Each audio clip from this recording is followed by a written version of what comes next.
আমার এই প্রথম প্রশ্ন যেটা ছিল মূল প্রশ্ন, সেখানে আমি বলেছি যে এই বাজেটে টোটাল জিডিপির 2% আমরা শিক্ষার জন্য রেখেছি। এবং শুধু তাই নয়,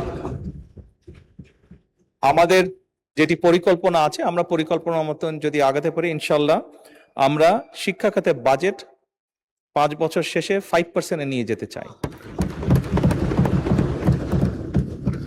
এবং অবশ্যই এগুলো আমরা যখন দেখেছি, স্বৈরাচারের সময় শুধু বিল্ডিং হয়েছে, কিন্তু হিউম্যান রিসোর্সের কোনো উন্নতি হয় নাই। আমি আপনার সাথে সম্পূর্ণ একমত যে আমরা যদি আমাদের প্রাইমারি এবং সেকেন্ডারি এই শিক্ষকদেরকে যদি আমরা সঠিকভাবে ট্রেনিং দিতে না পারি, কিন্তু শুধু ট্রেনিং না, ট্রেনিং এর সাথে তাদেরকে তাদের সম্মানীয় যদি বৃদ্ধি করতে না পারি, তাহলে অবশ্যই আমরা প্রত্যাশা করি না যে তারা ভালো কিছু ডেলিভার করতে পারবেন। আমাদের তাদেরকে প্রশিক্ষণ দেওয়ার যেরকম কর্মসূচি রয়েছে, প্রশিক্ষণ দেওয়ার যেরকম পরিকল্পনা রয়েছে, বোথ সেকেন্ডারি অ্যান্ড প্রাইমারি, একই সাথে পর্যায়ক্রমিকভাবে আমরা যাতে তাদের সম্মানীয় বৃদ্ধি করতে পারি।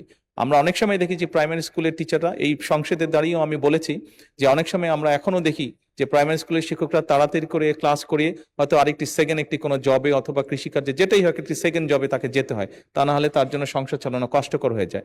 সেকেন্ডারি স্কুলের ক্ষেত্রে আমরা অনেক শিক্ষকের ক্ষেত্রেই দেখেছি এরকম ঘটনা ঘটে। এই কাজটি যাতে তাদের না করতে হয় এবং তারা যাতে সঠিকভাবে তাদের সময় এবং তাদের মেধা শিক্ষার্থীদের পেছনে ব্যয় করতে পারেন, সেই জন্য তাদের সম্মানই বাড়ানো প্রয়োজন বলে আমরাও মনে করি। এবং পর্যায়ক্রমিকভাবে